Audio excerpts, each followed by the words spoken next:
Hi friends, biology with Anushka में आप सभी का स्वागत है। तो आज हम फिर से एक नई क्लास में हैं, जो कि जैव प्रक्रम का लेक्चर नंबर 3 है। कल की क्लास में हमने देखा था कि अमीबा में पोषण और पत्तियों में गैसों का आदान प्रदान कैसे होता है, जिसमें हमने पढ़ा था रंध्र। अब हम आज पढ़ेंगे मानव में पोषण। तो शुरू करते हैं। मानव में पोषण, या आखिर मानव में पोषण किस तरह होता है। मानव में पोषण पढ़ने के लिए हमें पढ़ना पड़ेगा मानव पाचन तंत्र को। और मानव पाचन तंत्र को पढ़ने से पहले हम जानेंगे कि आखिर पाचन क्या है। पाचन की परिभाषा। पाचन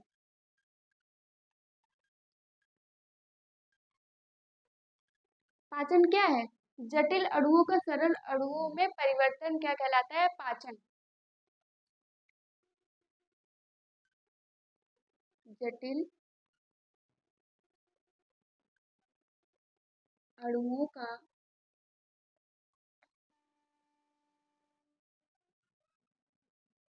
सरल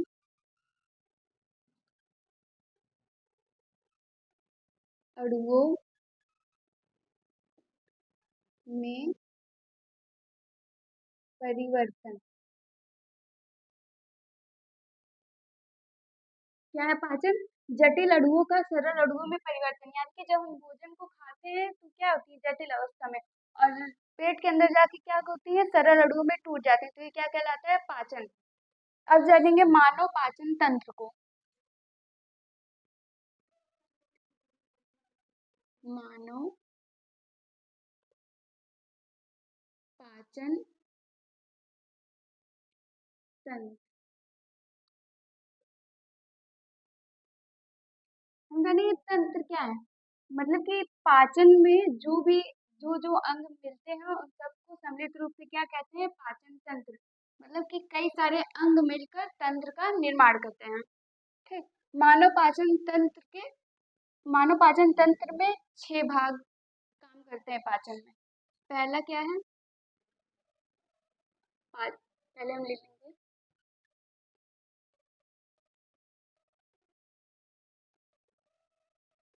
पाचन तंत्र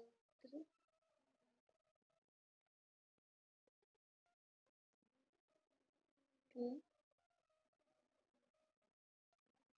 6 अंग कौन कौन से? पहले नंबर पे आ जाता है मुख, और दूसरे नंबर पे ग्रसनी,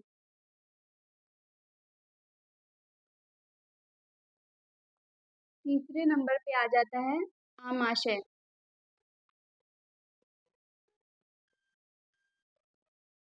चौथे नंबर पे आ जाता है छोटी आंत,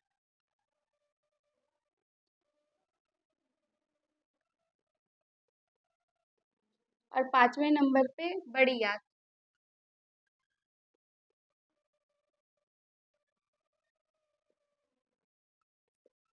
और छठवें नंबर पे आ जाता है मलाशय।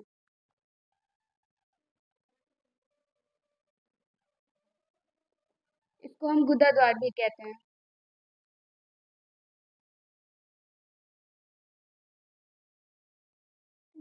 मानव पाचन तंत्र के 6 अंग कौन कौन से हैं? मुख पहला, दूसरा ग्रसनी, तीसरा आमाशय, चौथा छोटी आंत, पांचवा बड़ी आंत, और छठा मलाशय, जिसको हम गुदा द्वार भी कहते हैं। अब ये देखेंगे ये किस तरह होती है। ये रहा हमारा मुख। ठीक। यहाँ से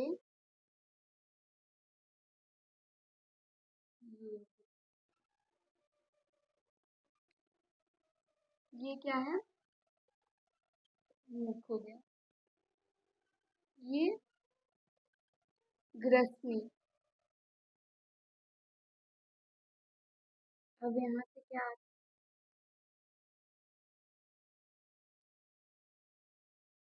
ये क्या है? आमाशय। ये हो गया आमाशय। और यहाँ से फिर होता है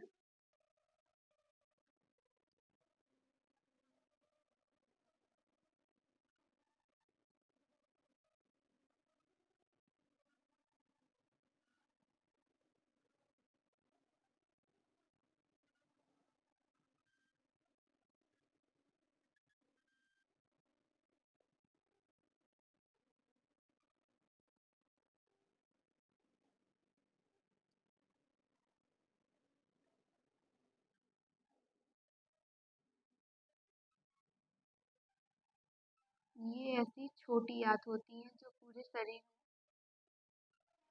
जो यहाँ पर फैली होती है।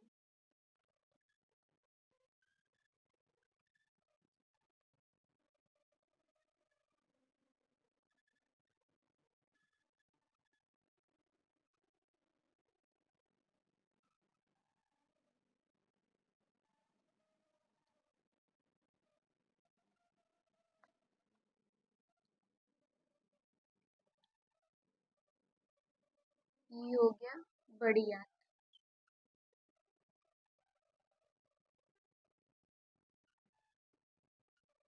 और ये क्या है छोटी आंत।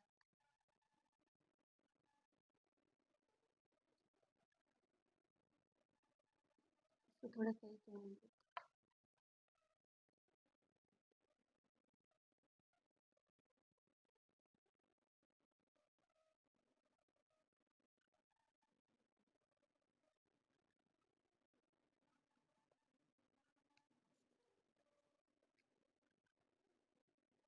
अब यहाँ पे क्या पाया जाता है,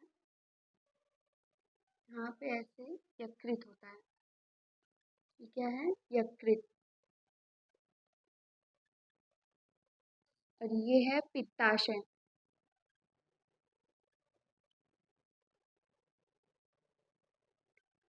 यहाँ पे ये पत्ती की संरचना जैसा अग्न्याशय पाया जाता है।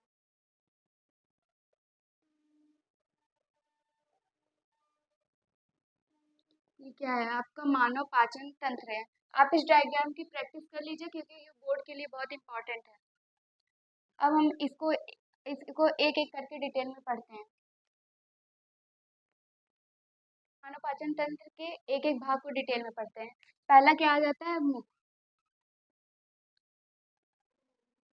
मुख मुख में क्या क्या पाया जाते हैं, मुख में होता है दांत, लार और जीभ। ये तीन चीज काम करते हैं। क्या दांत, जीभ और लार, ये तीनों क्या करते हैं भोजन के पाचन में मदद करते हैं। देखिए दांत क्या करता है, दांत भोजन को चबाने का कार्य करता है। दांत चार प्रकार के होते हैं। पहला कृंतक, दूसरा रत्न, तीसरा अग्रचर्वरक और चौथा होता है चर्वरक। दांत ये चार प्रकार के होते हैं। अब कृंतक क्या करता है, कृंतक भोजन को काटने का कार्य करता है। और रत्नक क्या करता है, चीरने फाड़ने का।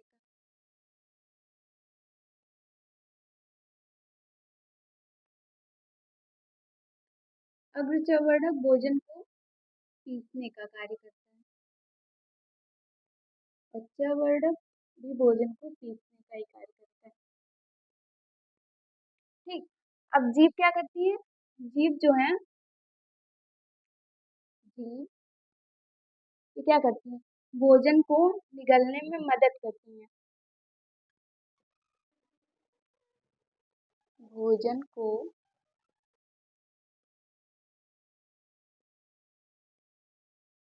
निगलने में मदद करती हैं। जीभ में क्या होती है, चार स्वाद कलिकाएं होती हैं। चार स्वाद कलिकाएं। स्वाद कलिकाएं क्या होती है, जिनसे हमें स्वाद का पता चल रहा है कि हम जो भोजन कर रहे हैं वो कैसा है, नमकीन है, कड़वा है, खट्टा है या फिर मीठा है। ये 4 प्रकार की स्वाद कलिकाएं पाई जाती हैं। पहले से हमें पता चलता है भोजन मीठा है, नमकीन है, खट्टा है या फिर कड़वा है। तो स्वाद कलिकाओं से हमें यही पता चलता है कि भोजन जो हम खा रहे हैं कि वो मीठा है, नमकीन है या खट्टा है या फिर कड़वा है। ठीक, अब हम जानेंगे लार। लार क्या करती है? यहाँ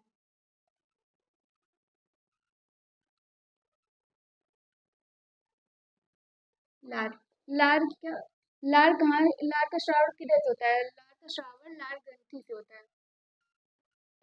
लार ग्रंथि से लार का श्रावण होता है। अब देखिए, लार ग्रंथि से लार का स्राव होता है। अब लार कैसे पाचन करता है, भोजन के पाचन में कैसे मदद करता है? लार में एक एंजाइम पाया जाता है। कौन सा एंजाइम? Ptyalin enzyme.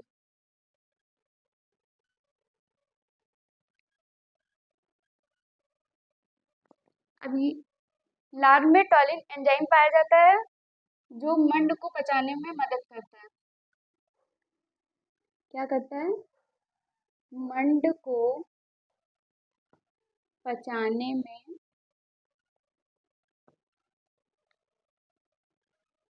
मदद। टॉलिन क्या करता है? मंड को पचाने में मदद करता है। मंड क्या होता है? स्टार्च होता है। स्टार्च, स्टार्च आपने देखा होता है, स्टार्च आलू में पाया जाता है। चावल, जब चावल को आप धोते हैं तो वो नहीं दिखता, धुंधला धुंधला सफेद सफेद पानी निकलता है, वही स्टार्च है। एक बार फिर से देख लीजिए। पहले क्या, मानव पाचन तंत्र के 6 भाग होते हैं जिसमें हमने मुख पढ़ा है। मुख में क्या होते हैं? दांत होते हैं, जीभ होते हैं, लार। अब दांत कितने प्रकार के होते हैं? 4। कृंतक, रत्नक, अग्रचर्वणक, चर्वणक। कृंतक क्या करते हैं? भोजन को काटने का कार्य करते हैं। रत्नक क्या करते हैं? चीरने फाड़ने का कार्य करते हैं। अग्रचर्वणक क्या करते हैं? भोजन को पीसने का कार्य करते हैं। और चर्वणक भी भोजन को पीसते हैं। इस तरह वो भोजन को तोड़ने में मदद करते हैं। और जीभ क्या करती है? जीभ को भोजन को निगलने में मदद करती है, जिससे भोजन हम आसानी से निगल लेते हैं। जीभ में क्या पाई जाती है? 4 स्वाद कलिकाएं पाई जाती हैं, जिससे हमें पता चलता है कि भोजन मीठा है, नमकीन है, खट्टा है या फिर कड़वा है। उसके बाद आता है मुख में लार। लार, लार कहाँ से स्राव होता है? लार ग्रंथि से लार का श्रावण होता है। लार में टॉलिन एंजाइम पाई जाती है जो मंड को पचाने में मदद करती है। अब हम देखेंगे ग्रसनी को।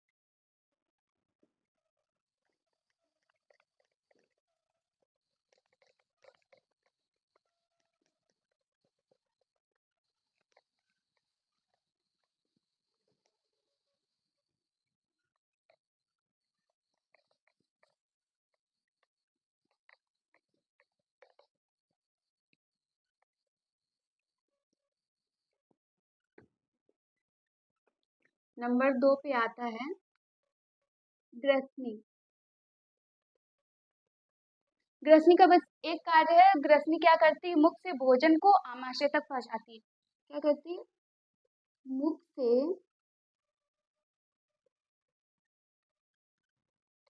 भोजन को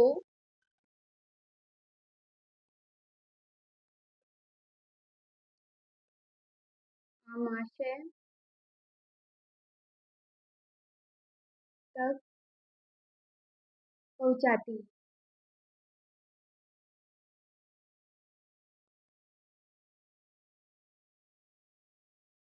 ग्रसनी का बस एक कार्य, मुख से भोजन को आमाशय तक पहुंचाती है। और तीसरा अंक क्या आ जाता है? आमाशय।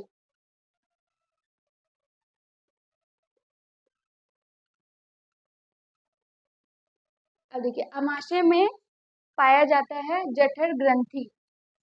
क्या पाया जाता है? जठर ग्रंथि। जठर ग्रंथि क्या करती है? जठर रस का स्राव करती है। जठर रस का स्राव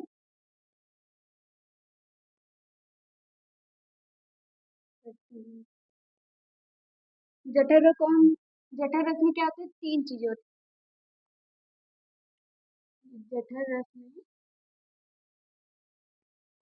ये पहला क्या आता है? पेप्सिन।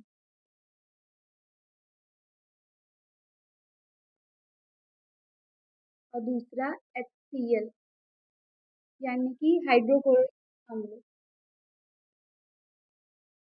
हाइड्रोक्लोरिक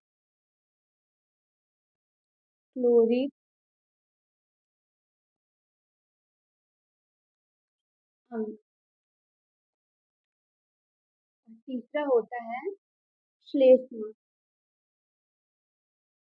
श्लेष्मा, जिसको हम म्यूकस भी कहते हैं। म्यूकस। अब पेप्सिन क्या करती है? पेप्सिन करती है प्रोटीन का पाचन। प्रोटीन पाचन। अब ये प्रोटीन का पाचन तो करती है, लेकिन कब करती है? अम्लीय प्रकृति में। प्रोटीन का पाचन अम्लीय प्रकृति में करती है। क्या करती है? प्रोटीन का पाचन अम्लीय प्रकृति में करती है। और हाइड्रोक्लोरिक अम्ल का क्या कार्य है? कि भोजन को अम्लीय प्रकृति प्रदान करना। भोजन को अम्लीय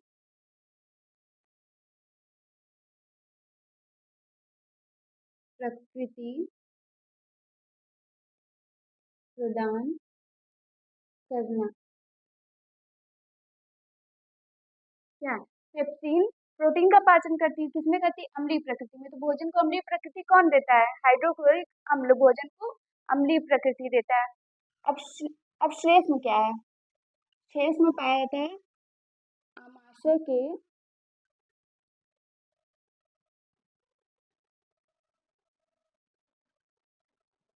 आंतरिक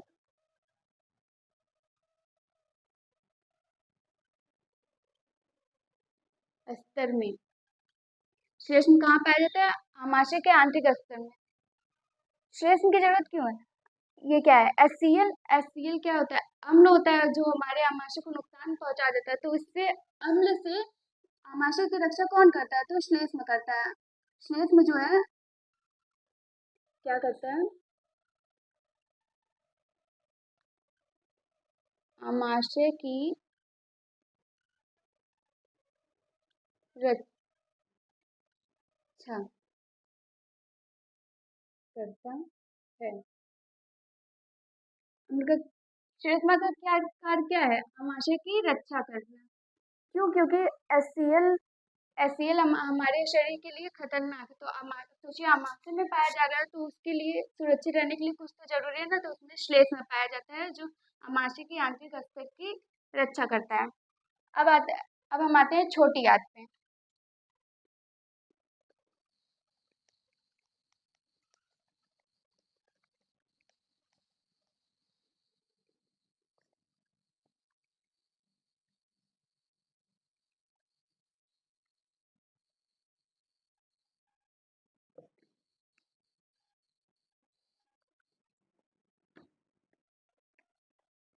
नंबर 4 पे क्या आता है? छोटी आंत। छोटी आंत। अब छोटी आंत के 3 भाग होते हैं।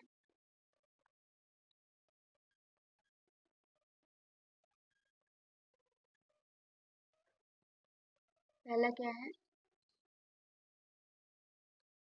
ड्यूडेनम। दूसरा जिजुनम। तीसरा इलियम।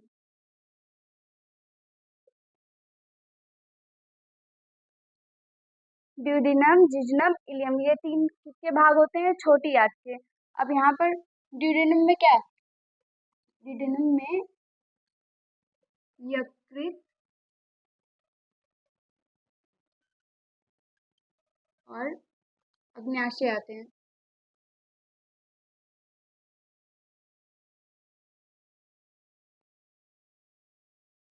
यकृत और अग्न्याशय आते हैं। अब हम इसको एक एक तो डिटेल में पढ़ेंगे। यकृत क्या है? यकृत शरीर की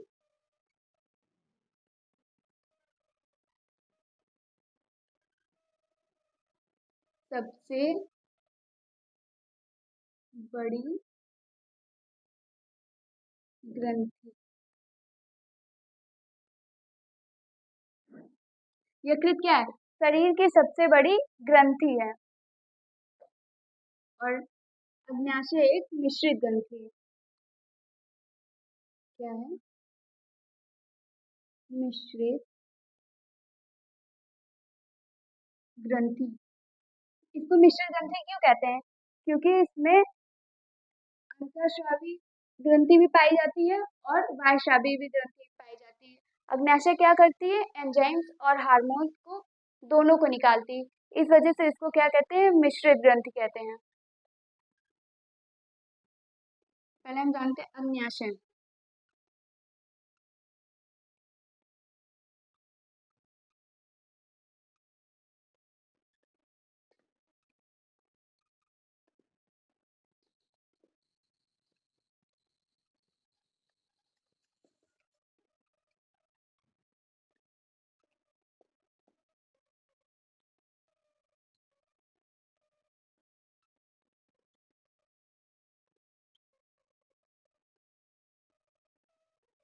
अग्न्याशय क्या है?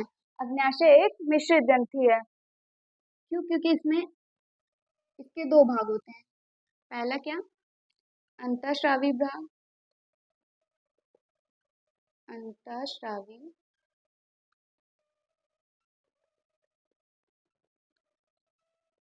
ग्रंथि। कौन कौन सी? अंतःस्रावी ग्रंथि और बाह्यस्रावी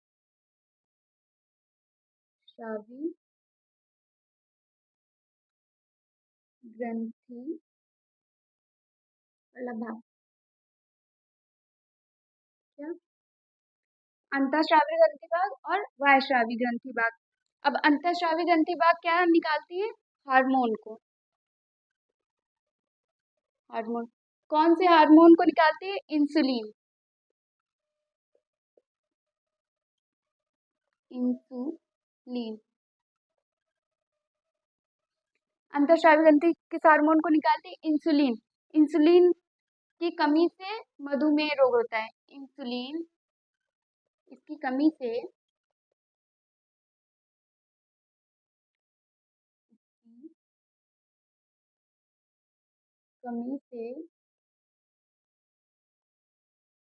मधुमेह रोग होता है। और बाह्य ग्रंथि वाला भाग क्या निकालता है? एंजाइम्स को निकालता है। क्या? एंजाइम। बाह्यस्रावी ग्रंथि वाला भाग एंजाइम को निकालता है।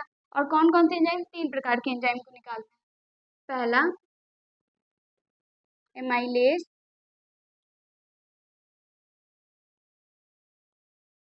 दूसरा लाइपेज और तीसरा ट्रिप्सिन।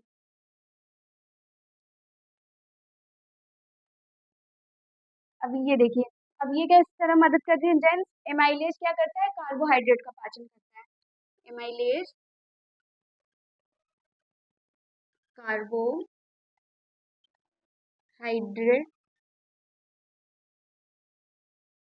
का पाचन। और लाइपेज क्या करता है? वसा का पाचन। वसा का पाचन। और ट्रिप्सिन क्या करता है? प्रोटीन का पाचन।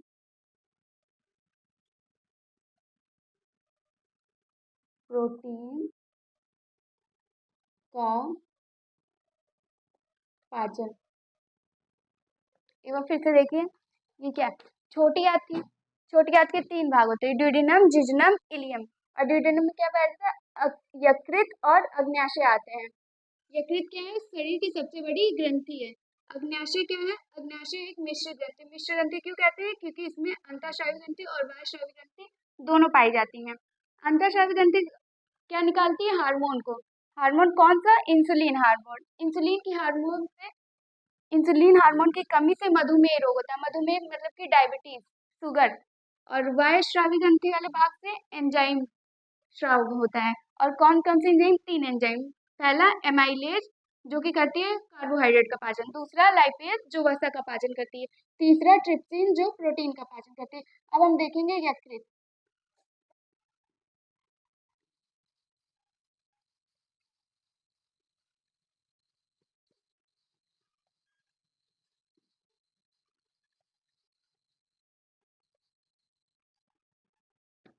अब यकृत कैसे मदद करती है पाचन में?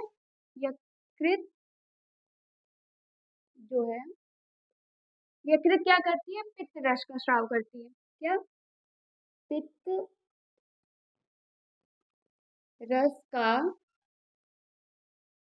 स्राव। ठीक। पित्त रस का स्राव करती है। और ये पित्त रस कहाँ पे इकट्ठा होता है? पित्ताशय में। पित्त रस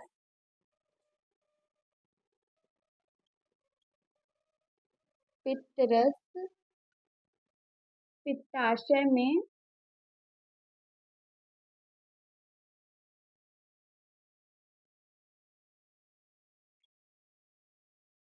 एकत्रित होता।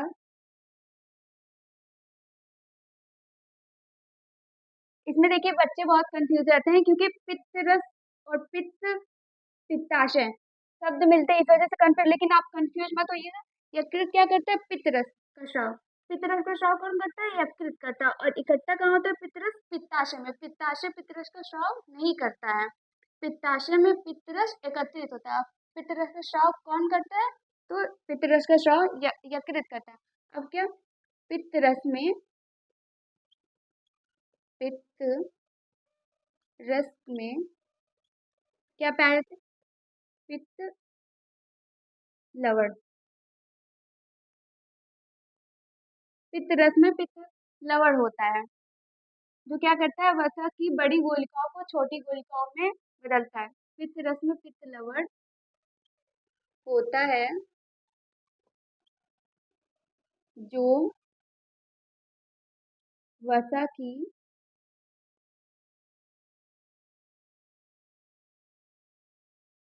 बड़ी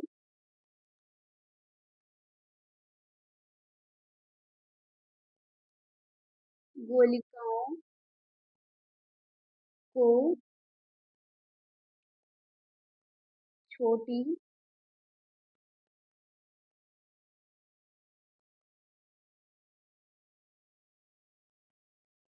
गोलिकाओं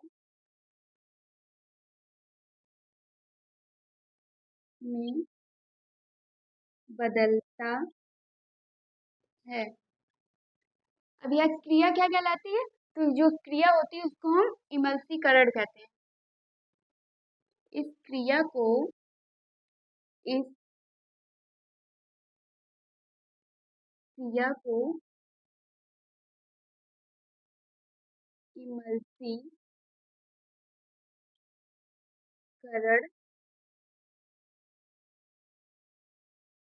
कहते हैं। क्या करती है? यकृत क्या करता है? पित्त रस का स्राव करता है। और पित्त रस में क्या पाया जाता है? पित्त लवण, जो क्या करता है? वसा की बड़ी गोलिकाओं को छोटी गोलिकाओं में बदलता है। और यह क्रिया क्या कहलाती है? इमल्सीकरण। देखिए, ये जकरी, ये क्या है? वसा की बड़ी गोलिका है, ये क्या बदल गई? छोटी गोलिकाओं में। क्या? वसा की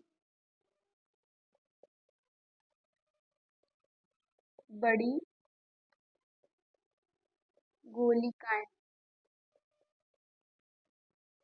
और ये क्या है? वसा की छोटी गोलिकाएं। और वसा की बड़ी गुलिकाओं को छोटी गुलिका में बदलता कौन है? तो पित्त लवण। क्या? पित्त लवण जो है वसा की बड़ी गुलिकाओं को छोटी गुलिकाओं में बदलता है। और ये वसा की जो छोटी गुलिका है, इस वसा को क्या कहते हैं? इमल्सीकृत वसा। इमल्सीकृत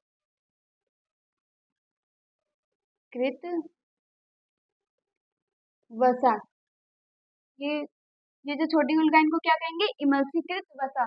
और यह जो पूरी क्रिया है ये क्या कहलाती है? यह क्रिया क्या कहलाती है? इमल्सीकरण। इमल्सीकरण। ठीक है। क्या है ये? पित्त से पित्त रस का स्राव होता है। पित्त रस में पाया जाता है पित्त लवण। पित्त लवण क्या करता है? वसा की बड़ी गुलिकाओं को वसा की छोटी गुलिकाओं में बदलता है। और इस वसा की छोटी गुलिकाओं को क्या कहते हैं? इमल्सीकृत वसा। और यह क्रिया क्या कहलाती है? इमल्सीकरण। ठीक। अब हम आते हैं बड़ी आंत पे।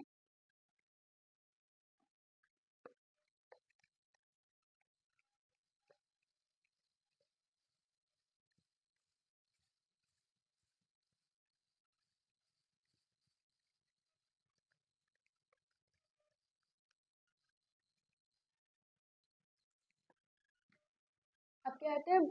बड़ी आंत पे। 5वें नंबर पे आता है बड़ी आंत। बड़ी आंत में क्या होता है?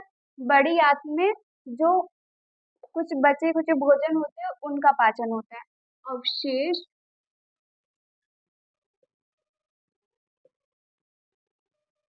अवशेष भोजन का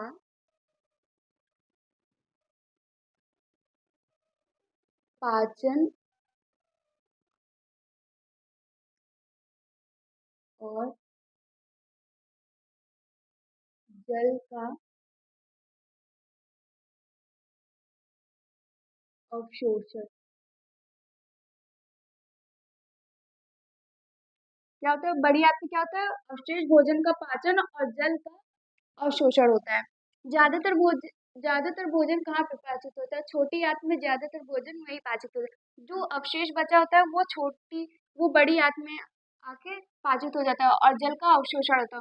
उसके बाद जो बेकार पदार्थ होते हैं वो नंबर 6 पे क्या आता है? मलाशय।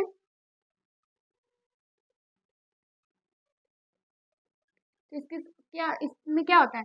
जो बेकार पदार्थ होता है, बेकार पदार्थ मतलब अपशिष्ट पदार्थ। अपशिष्ट पदार्थ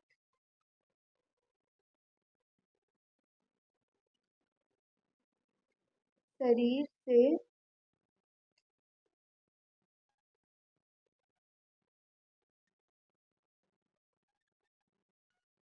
बाहर निकलता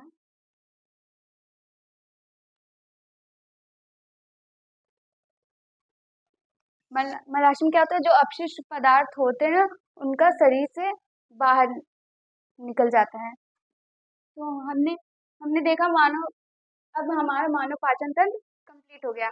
हमने देखा मानव पाचन तंत्र में किस तरह से हर एक एक अंग सहायता करती है। कोई कोई वसा का पाचन कर रही है तो कोई कार्बोहाइड्रेट का पाचन कर रही है तो कोई प्रोटीन का पाचन कर रही है।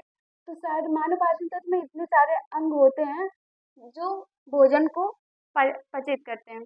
तो हमारा मानव पाचन तंत्र खत्म हो गया है। अब हम अगली कक्षा में पढ़ेंगे श्वसन। श्वसन जानेंगे, श्वसन के बारे में पढ़ेंगे और मानव श्वसन तंत्र को पढ़ेंगे। आज की क्लास यहीं पे खत्म करते हैं। तब तक के लिए बाय बाय।